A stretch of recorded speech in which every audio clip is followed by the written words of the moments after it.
Welcome to Knicks Fandom. This is an independent New York Knicks fan-based podcast, which was created by fans for fans. The show is hosted by L.A. Blackwell, Danny, and Flo. They'll discuss the issues surrounding the Knicks, the NBA, and various other sports-related topics. Join us. It's going to be a heck of a ride. Day and night, I toss and turn, I keep stressing my mind. I look for peace, but I see I don't attain. Oh, man. This is basically the mind frame of Knicks fans right now. Day and night. Knicks fans are indeed tossing day and night. Sheesh. This is episode 59 of our podcast known as Knicks Fandom. Hello, listeners. As always, I'm your host, L.A. Blackwell. How you been doing, Flo? L.A., I'm great today, brother. How you doing today, man? Doing good, man. Doing good despite the Knicks woes as always. How you doing, Danny D? My other co-host, how's everything? I'm good, L.A. I'm good. Darn Knicks, darn Knicks, darn Knicks. Couldn't say it better myself, man. But we here for y'all listeners. We're going to talk about NBA, what's going on with that. We're going to talk about the Knicks, sports in general. But we got to start things off right off the top, guys. NBA talk.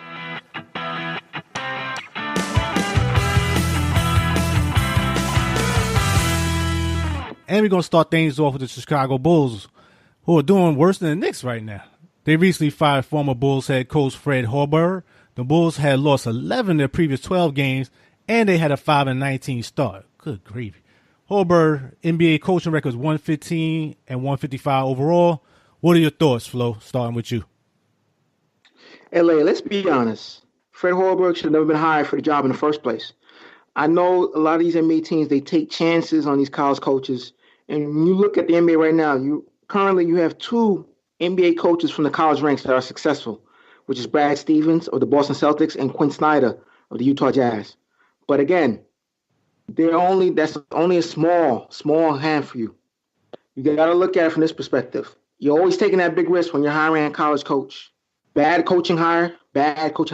Especially when you have two candidates that was out there that they could have signed as head coaches. Monty Williams, former Knicks player, who's a very good coach, and also Dave Vanderpool, who's currently the Portland Trail Blazers' #1 assistant coach. They were more qualified than Fred Hoiberg. Again, wish Hoiberg all the best, but he's a college coach. He's not an NBA coach. Yeah, I agree. We're going to get into this a little bit more. Thank you there, Flo. How about you, Danny D? What you thought about that? Oh, definitely. I agree with Flo with that. And also that just goes with the GM with Paxson and those guys. The thing they were saying, let's look at it, right? First they said, oh, man, Thibodeau's too rough on these guys, man. He's working them too hard. We got to get somebody else, you know what I'm saying, that can lighten up the load and can relate to the players. You go get this guy, oh, man, he's too soft. He don't got a fire. Which one is it? Yeah. What you want him to do? He's a college coach. He's trying to – first of all, he had a lot of injuries and things like that, of course, but – he doesn't know the ranks and things like that to go through. So I blame him a little bit, but it really goes on the GM because it was them who made that mistake. Yeah, I totally agree. And I think he needed a vet with him. I think that's one of the things like you said, Danny D, he was a little bit too soft there, saying allowing players to talk back to him, and not even star players either. It's one thing Michael Jordan talking back to you versus a guy's like 11 and 12 on the bench. Yeah, situations like that come up. And it's kind of like in football, a lot of times you see guys who's known as a great offensive coordinator, but when you make them have the full range of the coaching schemes, they don't become that great a coach. You know, you saw that with D'Antoni. He got somewhat better as time has gone by, but he still got a lot of issues as well to me. He's not really that great coach unless his team fit his criteria, and that's not the sign of a great coach. You got to put square pegs and round holes and go with what you have.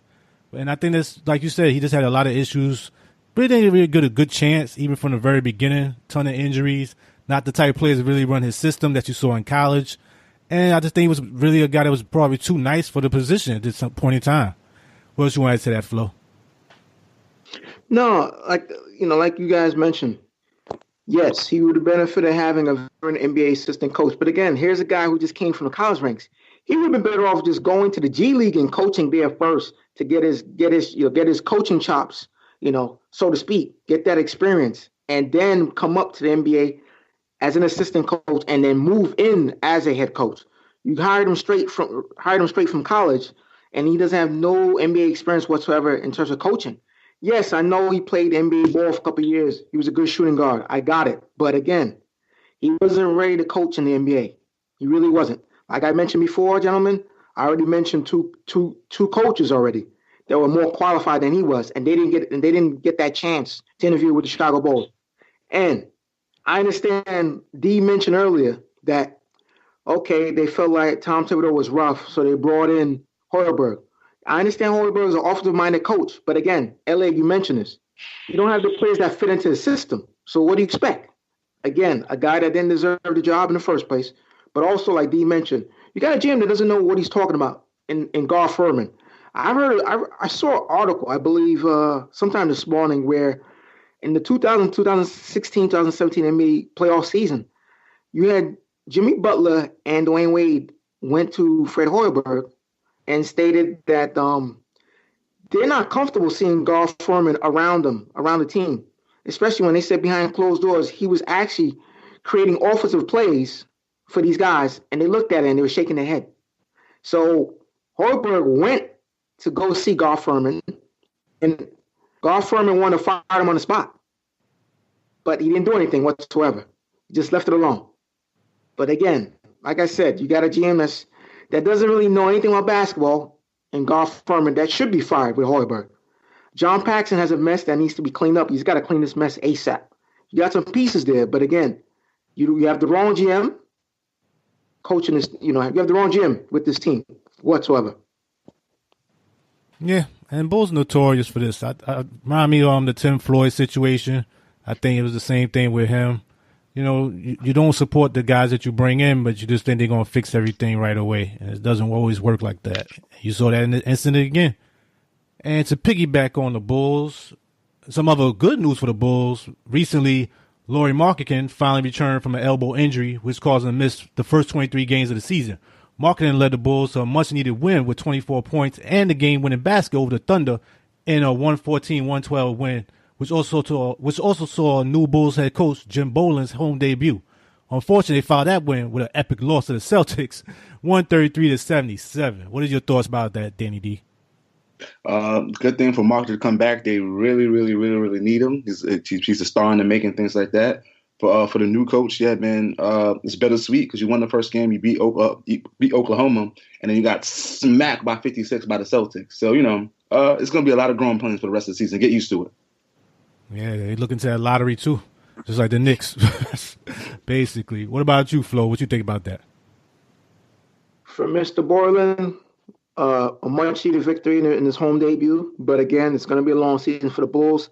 It's another team that's not going nowhere, unfortunately. Again, got a poor GM and Gar Forman that should be fired with Fred Hoiberg. So again, it's going to be a long season. They should definitely be looking for the lottery. And we'll see what the future holds with this team. Because again, finally got a healthy Lauri Marrkhanen, got a healthy Chris Dunn. They need one more piece, and they need a new GM. Yeah, and he came back at the right time to me. He looked good out there. And the main thing is you didn't want Zach LaVine to keep playing like he's playing. I like the guy. He got athleticism and ability, but it was just too much all over the place. Let him shoot way too many high-volume shots than me. And now with him, you got Wendell Carter. You actually have the makings of like inside-out game and kind of slow things down and make a real offense at this point, hopefully going forward. But that moves us into another topic for NBA Talk, guys. I want to talk about this trade that recently happened. Bear with me, listeners. It's a little bit long on the long side, but bear with me. A three-team NBA trade recently took place. The Milwaukee Bucks acquired point guard George Hill from Cleveland and forward Jason Smith and a 2021 second-round pick from Washington. The Cavs received Matthew Dellavedova and center John Henson, along with a 2021 first and second-round draft pick from Milwaukee. Lastly, the Wizards acquired Sam Dekker from Cleveland via Milwaukee and swapped second-round draft pick with Cleveland, with the Cavs sending the Wizards 2021 first-round lottery protected pick, which may not convey until 2024, back to Washington for the Wizards' 2022 selection. This deal could potentially save the Bucks about $19 million next season if they choose not to keep Hill, with only $1 million guaranteed in his salary. Your thoughts, gentlemen, starting with you, Flo. LA, all in all, this is a low risk, high reward for the Washington Wizards in this trade because they get Sam Dekker. That's number one. Shoot 39% from the three-point line. 24 years old. All right. I know he's been hurt all season with an ankle sprain. Since he came to this league, he's been hurt. Hopefully, I wish him all the best in Washington. I think he could definitely space the floor with Wall and Beal with his 3-point shooting. But the main story here is the Milwaukee Bucks acquiring a good backup point guard and a veteran George Hill. And also, not just Hill, but keep in mind, you get to free up some cap space next season because his contract is only guaranteed for $1 million. And keep in mind, LA, you got 4 starters from the Milwaukee Bucks that will be free agents at the end of the season. 4 starters. So they definitely need to free up some cap space. So it's a good deal for the Milwaukee Bucks. Got a backup point guard that can give Eric Bledsoe some rest. And by the way, happy birthday, Eric Bledsoe. Turned 29 today, so happy birthday. But again, good trade for the Milwaukee Bucks. A decent trade for the Washington Wizards. For the Cavs, again, you're getting Delanova back.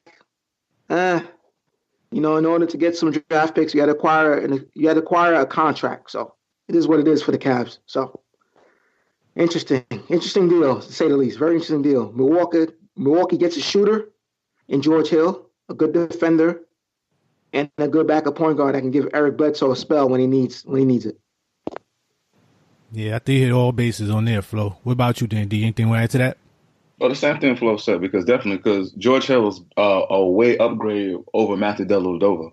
And for Eric Bledsoe, when he has laps in defense, George Hill can actually run a team because George Hill is at the age he shouldn't be starting, so it's a perfect role for him. And then, like Flo said, they need all that cap space because Chris Middleton, Eric Bledsoe, and Malcolm Brogdon are going to be free agents. So they need all the money they can do and flexibility to sign these guys back if they want to keep that same core together. And for the Cavs, I guess the veterans and friendships, Dellavedova and Tristan Thompson, so they can go hang out and have some fun when they start losing again. Yeah, I hear you. And Dellavedova, he's supposed to be a good locker room guy, so hopefully he'll mentor Sexton over there. That'll help him out. Because George Hill was his guy, he stated in the trade, so that's going to hurt him a little bit, but you got a good guy in the locker room, a veteran, that's going to help him out. But like you all stated, the winner in this deal definitely was the Bucks, trying to set them up for next season. Like you said, give them a push as they're playing well so far, and we'll see how far it goes for them. For basically the Wizards, it's moving draft picks to me. Nothing really significant in it. But as for Cleveland, they just rebuilding. And next move I'm looking for is J.R. Smith. So let's see what happened with them. And Kevin Love, probably he'll move as well. Maybe by the All-Star break. If not, they may wait to the beginning of next season or the end of this season. But this team is definitely going to rebuild in the process. But that brings us to our next segment, guys. And that's going to be Fast Break.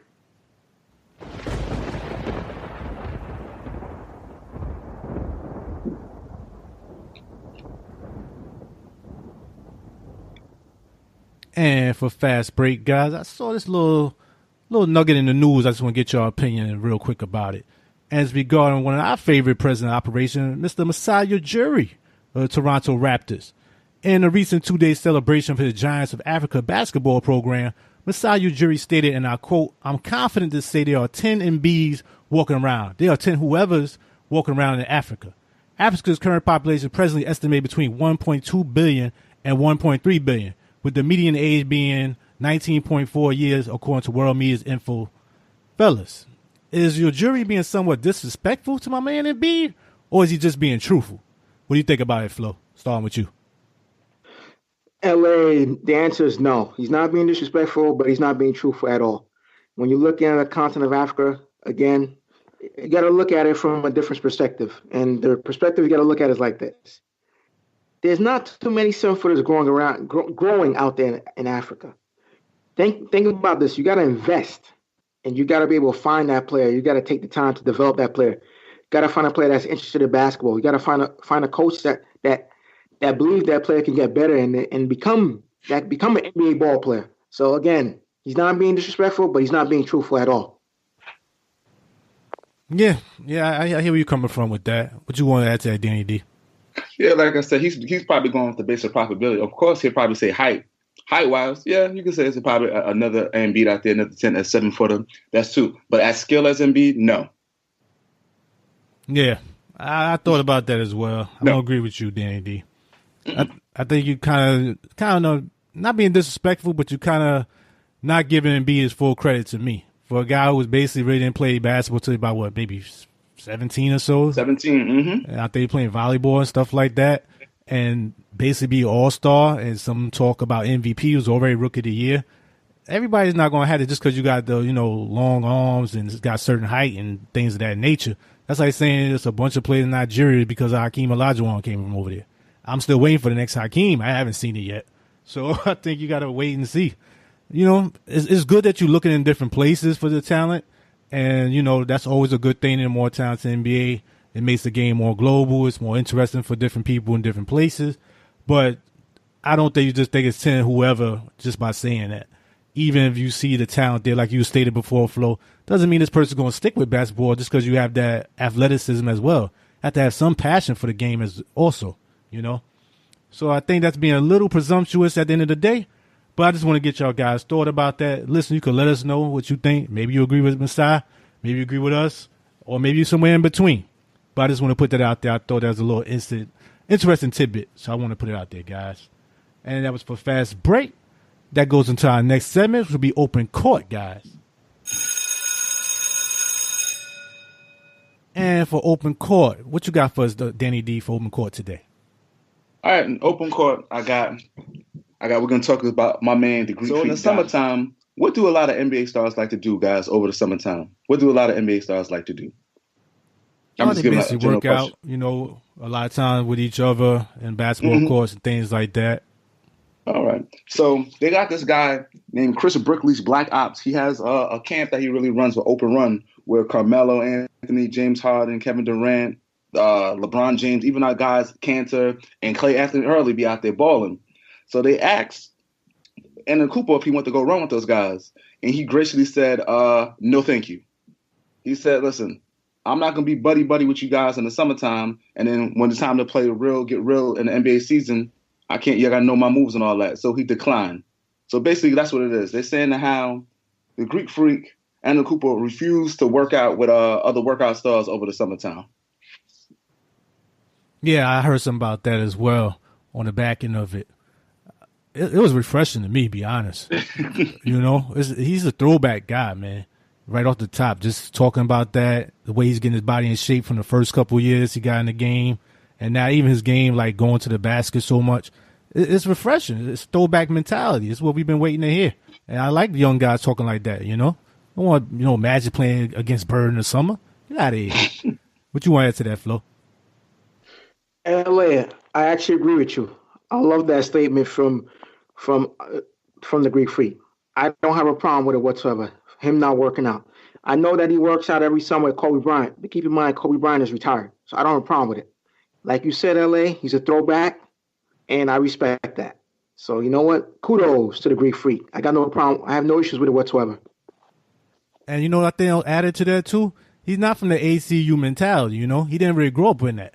And I think that's a big difference with a lot of these players growing up together since like 12 and younger even, and playing in high school. So it's like they feel like they should always be on the same team. That's what you see like Dwayne Wade and LeBron and all these guys, even Chris Paul. That's nice on some level, but if you're not one of these teams that you guys want to go to, that's not good for the league. And I hate when people keep comparing this to the business world. This is not the regular business world. Nobody go there to watch you do your stock options or being a stockbroker and all that. Nobody cares. So you can't compare it to that. When you dilute the thing and make it maybe one of 5 teams got a legitimate chance to win the championship, I don't care how you put it. That's not exciting to me. And in basketball with 5 players, 1 or 2 players will be on the same team makes a dramatic difference. Look at Golden State Warriors. So hats off to you, Giannis. Keep it going. What else you want to say, Danny D? Yes, a lot of people are like, oh, you don't get the best caliber players and not challenge you. But I was like, if it's a pickup game, how hard are they going in the pickup game in the summertime? Because the main objective is not to get hurt. You're not trying to go out there and break something, you know what I'm saying, or sprain something over the summertime. So they're not really pushing you to go hard. That's why they have practice and other defenders that help you get better. Mm-hmm. You know what I'm saying? Like you said, I didn't see Patrick Ewing and Larry Bird and Michael Jordan all chilling together in the summertime. He'll live. I think it's a good move for him. I have no problem with it. Yeah, exactly. And you got to be careful with that. Because even if you play with somebody a couple of times a little too often, you could pick up on tendencies. You start to know where a guy moves certain ways. You know what they don't like. And that thing could come back to you down the road in a playoff game. And you just know this thing because you're watching them. And guys like LeBron, them guys are smart, man. They're not bringing you out there because you're a bum. If you see they're not bringing everybody to come out there, they didn't ask Ron Baker to play with them, but they asked this guy. You know what I'm saying? They know what they're doing. They know what they're doing. You got to watch these things. It's a mind game before the physical, guys. We seen that all the time. But, good topic right there. I appreciate that, Danny D.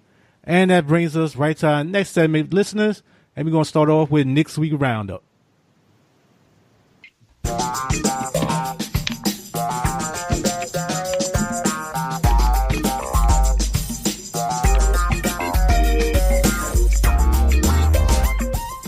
And the Knicks won 3 games in a row. Oh, nah. I'm only playing, listeners. Knicks lost 3 games in a row. Again. Knicks' current record is 8-19. They are currently 12th in Eastern Conference. They start off with the first loss since we last on the air. That was against the Washington Wizards, which the Knicks lost 110-107. Starting with you, Danny D. What you thought about this game? Oh, my goodness. Man, they had Bill and Kelly Oubre looking like, I don't even know. It was like John Stockton Malone out there. Them dudes was killing us. Oubre was shooting threes all over the place. And then also, you got Markieff Morris having 18 points on us, guys. Markieff Morris. He get busy sometime, though, against them because he's physical, Yeah, no, against us. Not nobody else, against us. That's the key word. Against us. And I'm looking at the stat and things like that, man. We out-rebounded them 65-46, but it really made no difference. The game was too close to begin with. I was just frustrated, and I told you guys we was gonna lose this game. I said we was gonna lose this game. I told y'all, and I don't even know, man. I was just very upset with that, man. The transition, we didn't have the energy and things like that, but it was a close game. It was 110-107. It could have swung either way, but at the end, it was too much Bradley Beal and Kelly Oubre off the bench, man, scoring 21. Really, it didn't help us out at all. Yeah, he did. He did his thing. Even with the John Wall trade talk stuff. Please don't come here, John Wall, please. But what you want to add to that, Flo? Listen, Knicks had this game. They were up by 6 in the first quarter, 32-26. Halftime, they were up by 9, 61-52. Difference in this game was the third quarter. The Knicks were outscored 34-19. They had 5 turnovers in the third quarter. Keep in mind, in the first half, they only had 6 turnovers in the first half. They had 5 in the third quarter. 5. All in all, let me put out some more stats here. Wizards had more assists than the Knicks, 30-20. They had more steals, 7-4. They had more blocks, 8-5. They had 10 turnovers overall. The Knicks had 16. The Wizards shot 48% from the field, 44 out of 92, while the Knicks shot 41% from the field, 37 out of 90. And the three-point shooting, the Wizards shot 41%, 13 out of 32, while the Knicks shot 35%, 12 out of 34. Bradley Beal, 27 points, 12 of 25 from the field, 2 of 8 from 3, 1 of 1 from the foul line, 8 rebounds, 7 assists, 1 turnover, a steal, a block, and a +4 38 minutes. Otto Porter, 15 points, 6 of 9 from the field, 3 of 4 from 3, 5 rebounds, 3 steals, 3 blocks, +3 in 32 minutes. Again, this was a game the Knicks should have won. They had the lead. They fell apart in that third quarter. Yeah, no sense me beating dead horse. Y'all pretty much hit everything I was going to talk about. And the main thing to me, like I said before, the Knicks always struggle in third quarter a lot of times. They halftime adjustments is very bad. A lot of in-game adjustments is bad sometimes with Fizdale. I don't know what some of these substitutions he do. It comes from – I don't know what he's looking at sometimes, I'm going to be honest with you. And that's a bad pattern. They got to pick it up. Maybe because it's still new. There's a lot of young guys. It's not that consistency. But they got to get more consistent with some of the rotations and with some of these substitutions, particularly halftime game adjustments. You saw the same thing with Milwaukee Bucks game. They adjusted much better than the Knicks before as well. But that's pretty much it for that game, guys. I want to talk about the other game they had following that, which they went back-to-back with another loss. And the Knicks lost that game to the Boston Celtics by a score of 128-100. Ooh. What are your thoughts about that game, Flo? LA, I don't have much to say on this. I'm just put out the stats and that's that because I don't have anything positive to say in regards to this game. So, all in all, Celtics, they led in assists, 32-21, steals, 8-4, blocks. They had 6 blocks and the Knicks 5. Turnovers, Knicks had 16. The Celtics had 9. And the field goal percentage in this game, the Knicks shot 40%, 36 out of 91, while the Celtics shot 53%, 49 out of 92. Yep, I hear you. You touched upon a lot of things that impacted that game. What else you wanted to add, Danny D? Jaylen Brown didn't play 3 games, came back with lower back injury, and scored 21 points like it was practice. What's going on? Yeah, I saw that, man. He was chomping at the bit, man. He's like, the Knicks here? Ooh, yeah. The guys, they got busy, man. Can't take it from him. Like it was a warm-up, like he was waiting.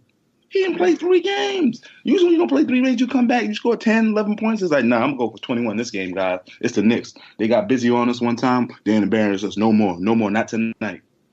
And Al Horford got busy, too, with 19 and 12. And he's been struggling a little bit with his injury issues running up and down the court, I saw. But, people get healthy when you go against the Knicks.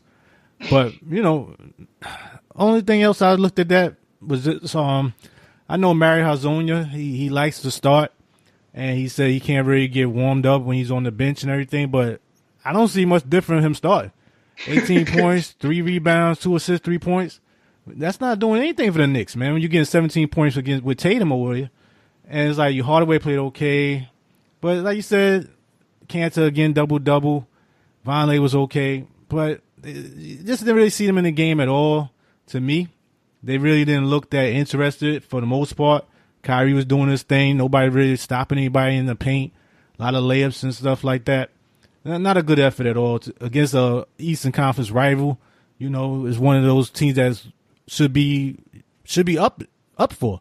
Boston, New York is always supposed to be a tough game. So very disappointed in that game, not to really be in it at all.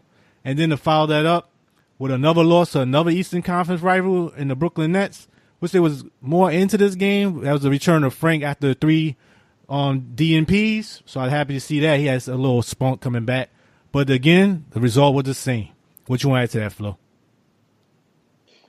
Again, LA, another bad loss for the Knicks. Tough watching them. Really didn't even show up for this game, except in the fourth quarter. They finally woke up. Other than that, bad game. Stats here real quick. Nets out-rebounding the Knicks 45-40. Assists, the Nets had 27. The Knicks had 22. Blocks, the Nets had 5. The Knicks had 2. 3-point shooting, the Nets shot 50% from the 3-point line, 11 out of 22, while the Knicks shot 31%, 8 out of 26. Again, bad game for the Knicks. Awful game. And they didn't wake up to that fourth quarter. It was tough watching this game because I felt like the Knicks should have won this game, especially with the Nets coming off an emotional win against Toronto the night before when they were on a big-time losing streak. So now the Nets have won 2 in a row and the Knicks have lost 3 in a row. Yeah, I had to hear about this game from Mr. Nets. Shout out to him. Talking about Spencer Dinwiddie. They stepped up. Him and House Jefferson played well, despite LeVert still out with that bad injury. And they did what they're supposed to do. What you want to add to that, D&D? Definitely Dinwiddie, he really steps up. That's what I said. They're going to have to keep that man because that man can really ball. And then it shows to the fact that you see it's 112 to 104, right? And we go back and we look at the stats.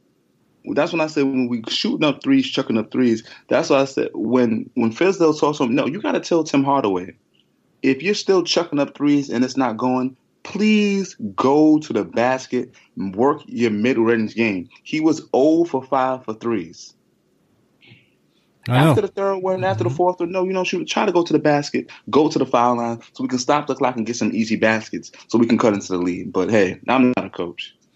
No, I hear you. We're going to talk about that later in the show in our hot topic. But, that's the way this league is right now. So many people just love that extra point and just feel like I'd rather take 23s, get hit half of them versus shooting 22s. I'm going to win the game despite the percentage, which is not always going to work out, as you saw in this game. And I like to always point out in that game on 7 with Houston and Golden State Warriors. If they took half of those shots, they'd have been NBA Finals that year, which is last year. But, people don't think about that part of it. But another thing with that, it's just the effort. It was sad that the fact you had to actually bring all the rookies out there in the fourth quarter, basically, to go with that lineup because your starters really wasn't giving anything. And they play really good defense with like Mitchell and Frank. Frank played very good defense. I got to give him credit for that. He's going over the pick for once. The last time he get caught out there in no man's land. But he was fighting through the picks. He was yelling. He didn't have the best numbers, but the effort was one of the best efforts I've seen from him. So hopefully he can keep that going, be a little more consistent going forward. But overall, I was disappointed in Movie Day. I wanted him to play better, and he got ate up by Dinwiddie. And if Dinwiddie eating you up, I don't know what's going to go forward with some of these other elite point guards down the road too. Not say take nothing from Dinwiddie, but you got to step up in those type of games than me. And he kind of struggled a lot on defense, I noticed. Cantor, 23-14, can't be mad at that. He always used to play good against Allen, or play well against Allen, I should say. But hopefully I get some more playing time to these youngsters, and we'll see what happens going forward. And that brings us to the next 3 games for on the Knicks schedule.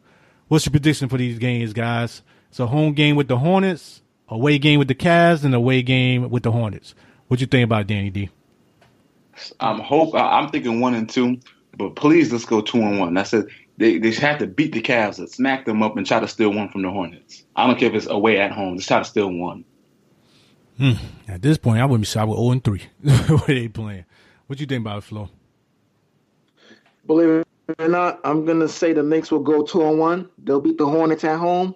They better beat the Cavs. If they lose to the Cavs, the Knicks should be preparing for the number 1 pick in the NBA draft next year if they lose to the Cavs. I'll tell you that right now. And I expect them to lose to the Hornets on the road. So I expect the Knicks to go 2-1. Right now, I would say 2-1, but I wouldn't be shocked if they go 1 and 2. Like you said, I think they could be the Cavs. I could see them lose both games to the Hornets right now, be honest with you. And for that, only bad thing was, as bad as the Knicks have been, they're not the worst team out there. You still got the Bulls look horrible, the Suns look horrible, and now with the way they changed the way the same way it has done in previous years because they're trying to stop the tanking so much. So even though we're looking at Zion, looking at on the horizon, hope you'll be in that type of position to draft something like that or Barrett and things of that nature. It's going to be a lot of other teams fighting for that as well as this goes on. Also, the Cavs is continuing a little bad also. But we'll see what happens as they go. Go ahead, Flo. Not to cut you off, LA, but if you're Zion, do you want to play for the Cavs or the Suns? I don't think about where you want to. It's just about where they draft you at this point. I don't see him doing what a Kobe did, saying he's not going to go there unless you trade me or something like that. I don't see that in him. So it's not really about where you want to go. He's not a free agent at this point to me. I get it, but again, if you're a player of Zion's caliber, you're probably sitting down, like I said, when your season's over and you make that decision whether you're going to come out the draft, which we all agree that he'll probably come out for the draft this next year. I just can't picture him in a Cavs uniform or in a Suns uniform. It seems like he's a bad fit, especially their culture there. To me, it sucks overall. I don't picture it. I really don't. I hear where you're coming from, but I disagree with that part. I think Cleveland would love to get him. I think they would build him as the next LeBron with the way he is, his energy. I think he could play anywhere. He had that high-flying mentality, the dunks. He would definitely be a good fit on Cleveland. He needs some athleticism. I just hope he don't go there because how many times y'all will keep winning the lottery? Y'all don't deserve it after a while. Y'all won y'all ring. The Knicks need that pick. They need it. We ain't had it since Pat Ewing. We need that pick bad. What about you, Danny D? Yeah, you just want to get into the league and things like that and build, but, I look like Flo. So I understand what Flo's saying because later on, if they don't win, you get content, you get upset. There's a lot of resentment. Like, damn it, I should have did what Kobe did. I need out. I can't stay here no more because the mentality is not just to get into the league, but also to win a championship. Yeah, but these guys want to get paid too, and that top pick is going to be the number one salary wise. So I don't see them fighting that right now. I mean, at the end of the day, you only got a rookie contract in the beginning, so he only got to be there maybe 3 years or so, wherever he go. But after that, then you're going to pick where you want to go. Just decide if you want to re-sign with them or not. But I just don't want to see him going to Cleveland, a guy like that. I'd rather see him come to somewhere that really need him, somewhere that just him and MSG I could see would be very exciting. Even a Barrett, one of those type of players. Just like the Lakers got energized with LeBron, the league is just better when the Knicks are doing better, when the Lakers are doing better. That's just the honest. And it's bad when it's like the number one media market and this team continues to struggle. That's not good for the league. That's not good for New Yorkers. That's not good for Knicks fans. Not good for us. We Knicks fans, we need some wins, man. We need some excitement over there. Be honest, man. What else you add to that, Flo? No, LA, I agree. But one thing I think none of us mentioned, you mentioned number one pick. Let's talk about the number one pick from last year's draft, DeAndre Ayton, who was definitely struggling this year. I don't know if you guys were aware, he had a blow up with Devin Booker in Phoenix. Right now, I'm looking at the situation in Phoenix, and it's looking awful right now. I don't know if you guys saw the incident with Mikal Bridges, pretty much just ignoring their coach. Yeah, the coach is shouting instructions. He's been ignoring them. Coach came to him in his face. He kind of like brushed him off a little bit. That team, that organization, the team, the owner, it's terrible over there in Phoenix right now. Robert Saver really needs to sell the team. If you're Adam Silver, Commissioner NBA, you need to convince him to sell this team because he's done an awful job as the owner of the Phoenix Suns. And James Jones, who is currently the GM, he's done an awful job so far with this team. You gave away Tyson Chandler for free. Then you released the best point guard on the roster in Shaq Harrison. That team is a joke. That organization is a joke. I feel bad for the Suns because, again, I remember the glory years when they had KJ and they had Charles Barkley and Thunder Dan Marley. They had Tom Chambers. At one point, this team was a good team, a team that made the playoffs every year consistently. But again, I feel bad for the organization overall, and changes need to be made over there. No, I hear where you're coming from. But it's like I always say, everybody loves a winner, and losing breeds contempt. And that's what you're seeing. They're seeing a lot of losses add up. They got like the worst record in the entire league. And you got to remember, they're in the West. Everybody in the West is fighting for playoff position except for them. That's got to be hard on young guys when everybody's beating you up. Every game is a tough game. Even the 14 team, the Rockets, as bad as they're doing, they're 11-14. They only like 6 games out. And Suns is 13 games out right now, 13.5. That's horrible for a young team. And they got talent. It's not to say that they don't have any talent on that team. They do have talent, I believe, in my opinion. But they don't have enough veterans. Like you said, their coaching and situation is not good. Also, their ownership is abysmal. So I get it from that point. But they got pieces, they got talent. But you got to fix from the top and then go to the rest of it. What do you think about it, Danny D? What do you want to add to that? Yeah, it's like you said, it's the culture, one and things like that, and they got to really sit down and see what kind of game plan, what they're going to do moving forward, because it's going to spell into not even this year, to next year too. No, it is, and it's been happening for a couple of years. We've been talking about this on the show. Flo has been talking about that with ownership for a couple seasons. We've been on the air. You see what happens, but I want to talk about behind the scenes regarding the Knicks guys. And what you got for us for behind the scenes, Flo? LA, just want to let you guys know that the Westchester Knicks ended their 7-game win streak. Took a L against the Oklahoma Blue, 107-102 in Westchester. All right. The Westchester Knicks had a 19-point lead in the fourth quarter, and they fell apart, unfortunately. Their point guard, Kadeem Allen, had 23 points, 9-7 from the field, 2 of 3 from 3, and 3 of 4 from the foul line.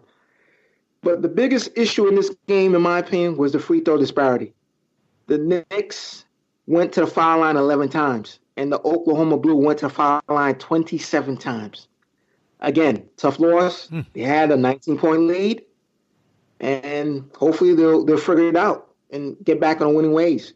Right now, they're 12-4, second place in the Eastern Conference, 6-3 at home, 6-1 on the road. So let's see if they can start a new winning streak. Tough loss. Yeah, this whole big brother ain't rubbing off on him, man. That's a bad thing with them free throws. Sheesh. What else you had to say, Danny D? Yeah, like I said, I hope that they don't be like Big Brother. Do your own thing. Create your own path. I hear you. Thanks for that update, Flo, as always, and our behind the scenes. And that's going to bring us to our final segment of the show, guys. I want to talk about Hot Topic.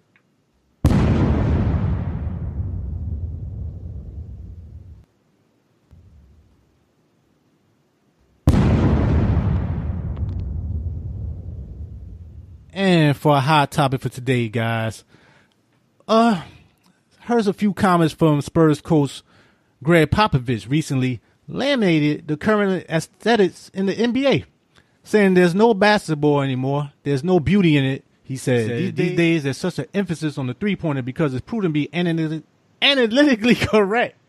Also, Shaq recently gave the Superman moniker to Giannis Antetokounmpo because he plays through the post, and even went on to say He does what a lot of big guys need to do. Take their big asses, excuse my French, down in the paint. Therefore, fellas, should the NBA teams continue to chase the three-point shot as a whole, or should certain teams like the current Philadelphia 76ers, which Embiid recently complained about having to play near the three-point line, and I said that before, there's going to be an issue going forward, guys, since they acquired Jimmy Butler in order to make more spacing and go back to playing through the post like a lot of teams did in the 1990s. Teams such as the Houston Rockets, two-time champions, with Hakeem Olajuwon, also the Indiana Pacers with Rick Smith, even our own New York Knicks with Patrick Ewing. Or is it too late and this style of play has already been permanently phased out of NBA?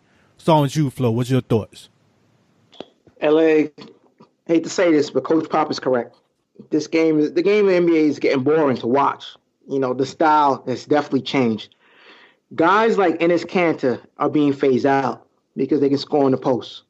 It's really sad because I love basketball. I like pounding the ball inside with the Shaquille O'Neals of the world, the big country, Brian Reeves.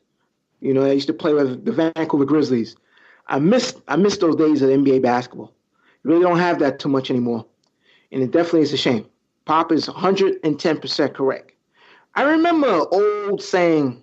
I think there was an interview. Let me correct that. There was an interview. A reporter interviewed former Celtic power forward Antoine Walker when the interviewer asked him, "How come you shoot 20 threes?" And Antoine Walker responded by saying, "Because there's no 4-point line." I remember that. You know, it's a shame because a lot of these guys, they rely on a three-point shooting. You live by the three, you die by the three. That's the moniker, I believe, that Charles Barkley says all the time. I'm not fond of the three-point shooting. I'm not fond of D'Antoni style of basketball. You know, up and down, shooting the three. I don't like it at all. It really kills the game. LA, you talked about this in the previous segment before, with the Houston Rockets last year. When they lost in the Western Conference Final, when they were up 3-2, and they lost Game 7 at home, where they missed 27 straight threes in a row. Oh, yeah. All they need to do is hit a couple of baskets. That's all they need to do, hit a couple of mid-range baskets. So again, it doesn't work at all. And it's scary because you're going to see a guy like Kanter being phased out. Now, in regards to Embiid, not happy with his comment he made. Sounds like a guy who's very frustrated. Again, this was his first. Matter of fact, when he made that statement, he was off, actually. Correct me if I'm wrong. I believe he was out for that game. They had a TV game, an ESPN game, I believe, against the Pistons in Detroit. And they won that game without him. Keep in mind, Jimmy Butler with the Philadelphia 76ers, they're 10-3, and they're 4-2 on the road. Embiid needed to take a day off. He got that day of rest. He's been playing a lot of minutes. Need a day off. Again, Embiid, you make a statement like that, keep that statement behind closed doors. You don't need to let the whole world knows how frustrated you are. Speak to your brothers. He has no choice overall, LA, to start the game in the perimeter because, again, you got a guy like Ben Simmons who can't shoot the basketball. If Ben Simmons can shoot the rock, then I don't have a problem with Embiid going in the post. But he has no choice but to stand at the 3-point line at the beginning of the games. Only way for him to score in the post, you gotta give Ben Simmons a breather. That's the only way. You gotta stagger the minutes. Put Simmons on the bench. Then you could put Embiid in the post. That's the only way for him to get some points in the paint. Yeah, you hit a lot of it on the head there, Flo. I just want to add a few more quotes regarding Embiid since you brought him back up. Embiid basically said, and I quote, "We sometimes have to space the floor." Embiid told Philly.com, "A lot of time, actually, with the way our players are set up, I tend to spend a lot of time on the perimeter, so it's an adjustment." For his part, the coach Brown didn't necessarily agree that the addition of Butler is the problem. "I don't want to connect those dots," the coach said, "but I think in general, we all have to do a better at creating space for Joel." And I just want to show some statistics to back up what Joel Embiid stated. Before the Jimmy Butler trade, he averaged 28.2 points per game. After the trade, 23.8. Field goal percentage was 48%. Now it's 43%. 3-point field goal percentage, 30%. Now 27%. So he's a young guy having MVP-type numbers. All your numbers are going down. Totally agree with you, Flo. Not the best place to put it in the air for all the masses. Don't need to do that. We saw that with KP situation as well. Go behind closed doors. You see your coach every day. You see your players every day. Talk with them. Keep that in the locker room. But you can understand the frustration. The guy had a ton of injuries. Gotta remember, this guy came back when people were saying he wasn't going to come back. You know, I caught a lot of heat for that, pushing him out there, seeing this guy's going to be a superstar for 4 seasons. So for him to play well, he's MVP, putting up numbers, he's healthy. He won't continue to play. I like that from my play. I like a guy that want to be hungry, want to put the onus on him. You got to remember, one of the guys that he really respects is Hakeem Olajuwon. So he wants to be that type of center. He wants to dominate. He wants to be able to kick the ball out to other guys. That's his mentor. That's who he want to play like. I have no problem with that. And your numbers are starting to go down. You want to say something as well, too. Because the best time with the team is when it's going through Joel Embiid. Butler played well, especially the other day against Blake Griffin. That was a nice game. I don't know if y'all saw that duel. But still, the man on that team is Joel Embiid. You got to go through him. I don't care what the analytics say. At the end of the day, got to play through the big man when you got a guy that's getting 48% field goal down low. That's like telling Giannis go and shoot threes. That's not your game. And, of course, his three-point percentage going to go down because he's shooting too many threes now. There's no reason a big man 7 foot is going at 3-point line. Everybody don't need to play like that. You didn't do that with Tim Duncan. Don't do that with him. What else you want to tell Danny D? Yeah, the numbers and stuff is going to go down because, like we said before, there's not enough basketball to go around. You understand? His points are going to go down because where are the points going to come from Jimmy Butler? So remember, like Jimmy Butler, the ball has to be in his hand. So when we talk about Ben Simmons, what Ben Simmons is going to do? Ben Simmons can't drive and kick it to him in the paint. So he has to be outside the paint. You understand what I'm saying? When Ben Simmons drives and he kicks out to a shooter. He's not going to drive and kick it to the post player. And the same Jimmy Butler, he's going to drive to the basket. So Brett Brown has to sit down and design a plan and things like that, how it's going to work. Because other than that, Embiid can't be nowhere else but on the perimeter because he's going to be too big to clog up the paint. They need the paint to be open for Ben to kick and drive. But like Flo said, if Ben would develop a jump shot, it can clear up and space up a lot of things off of pick and roll. But it's going to be too clouded. With him, Jimmy Butler, and Embiid, it's going to be impossible. It's going to be impossible. They're not going to have enough space to space the ball. Not enough room. And now when you go back to Popovich talking about the three, yeah, I understand. But Pop has to understand, too, what do you do? It's like you have to know the owners of your team and things like that. When you got Golden State chucking up 1,000 threes, there's no way you can play catch up. So you have to know the owners in your team, who you have on your team, and how can you game plan to do it. Have a limit. We're going to shoot 5 this quarter, 7 this quarter, and limits how to keep up. Because if not, Golden State can shoot you out the gym. Oh, absolutely. And it's been but don't break mentality to me because everybody don't have Steph Curry. That's what everybody realize. Yeah. You can try to play like them, but if you're not that guy, why play like them? Everybody don't have Steph Curry, Klay Thompson, and Kevin Durant. You just don't. So you shooting a ton of threes, not the same as them shooting a ton of threes. You playing right into their hands. Sometimes you got to do the opposite of what they're doing and pound these guys out. Make these guys feel that pressure on them. Beat them up in the post. Everybody knows Steph Curry can't catch a cold. So make these guys play physical. Make these guys go in the post. You got big guys like Markkanen and Carter. Make them go in the post some. Double them. Do like the Twin Tower things you had with Duncan and Robinson. That's what you got to do. You got to mix it up. And Embiid don't need to be out there. If anything, make Simmons stay out there. I know they're going to collapse the defense and make him shoot. Make him drive there. Make him do something else. Or make him come off the bench if you have to more. But you're defeating the whole purpose of having Embiid shooting threes out there. I'm looking at him shoot him. He's not shooting with confidence. He's looking frustrated. I'm not making him do that all day. And he's doing it way too much to me, which is why I wasn't a big proponent of Jimmy Butler trade from the very beginning. I said I didn't think it was a great move. Looking at it overall, might be good to get him further in the playoffs, but I still don't think it's a great fit. And you're seeing some of the what's the name? The wheels fall off a little bit in that department. It's going to be a little easy to defend them down the road, I think, as well. What else you want to say, Flo? Hey, like I said before, the biggest issue is Ben Simmons can't shoot. That's the biggest problem right there. To me, Embiid plays well with J.J. Redick because he's a shooter. Ben Simmons cannot shoot a lick. And it's a bad pairing, Embiid and Simmons, bad pairing. You know, it really is. They got to really seriously sit down and talk to Ben Simmons over the summer and say, listen, man, you friends with LeBron James? Are you really seriously friends with LeBron James? Be humble. When you get a chance, ask LeBron, say, hey, LeBron, you got Ray Allen's phone number, man? I need to learn how to shoot because I want to have a long NBA career. You got to take a slice of humble pie, Mr. Simmons, because you are a lousy shooter, man. You are killing Embiid's career. You're killing Embiid's career. It's such a terrible shooter. The worst shooter I've ever seen in my life. The worst. I don't even know who got a better jump. I don't even know who shoots better between Ron Baker and Ben Simmons because they both stink shooting the basketball. They really do. Oh, man. I know how you feel about your man Ben Simmons. He will not be invited for Christmas dinners, guys. We can just put that out there. But for the second part of the question, guys, do you think that post-game style has been permanently phased out of the NBA? Starting with you, Danny D. No, not permanent. Not permanently phased out, because the thing is, you have guys and things like that who are going to come in, like you said, are not going to be the Steph Curry, are not going to be the Kevin Durant and things like that, and who game and footwork is going to oppose to do that.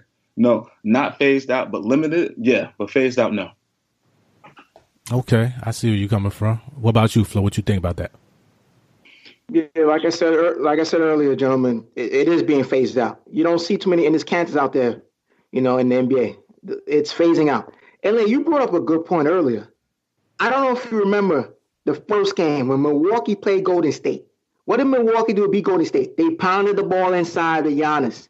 That's the best way of beating Golden State Warriors. Points in the paint. Pound the ball inside and get physical with Golden State Warriors. I hear you. And you got to hit threes. And one thing Popovich got to remember, too, they won when Danny Green was hitting threes. So, you know, the same way you win, the same way you lose sometimes. You got to have a balance to me at the end of the day. And you see now, even when Cleveland won, they shot a lot of threes, but they slowed the game down and made the game not be 100-some points every game. You know, that's what you got to do. You got to slow this game down, take your shots when they're there, especially open. But don't just bend and make everything around a three-pointer, even if statistically show that is actually a better thing for teams going forward, because everybody can't shoot it like that. And everybody just won't be able to. And you have to just have balance. Just stop everybody trying to be Golden State Warriors. But this is what the NBA do. It's a copycat league. There was a time we saw everybody was trying to be like Detroit. There's a time we saw everybody like the Warriors. Everybody trying to be like a lot of these teams, the Lakers. But if you don't have that talent, you just don't have that talent to do that. And I would like you said, Flo, I like for them to just pull it back a little bit, get more higher percentage shots, and I think the game would be even more better looking for fans overall instead of just 120 to 130 games. That's not exciting to me. That's why I hate watching All-Star game, because there's no defense, just a bunch of threes run up and down. I don't like seeing that, and I don't want the NBA to turn into that, which is why I brought up this topic, guys. So, listeners, y'all can tell us what y'all think on your side of it, if you agree or disagree, or if you're somewhere in between. But that's it for today's show, guys. And as we go into our closing remarks, what you got for closing remarks today, starting with you, Flo? LA, I want to thank all the listeners, all the new. Please leave a positive review. Tell a friend. We're all over the place. We're on Spreaker, YouTube, iTunes, Spotify. Gentlemen, thank you so much for allowing me part of this great show. Appreciate it. Thank you, Flo, as always. How about you, Danny D? What you got for closing remarks? I'm going to thank the fans and listeners. Thank you, guys. Keep on subscribing and keep on spreading the love. All right. Much appreciated, Danny D. Thank you, listeners. Thank you, fellas, as always. As always, we on Spotify. We on Spreaker. We everywhere you need to get your podcast from. Continue to spread the word. We here for you, as always, listeners. Thank you. Much appreciated. See ya.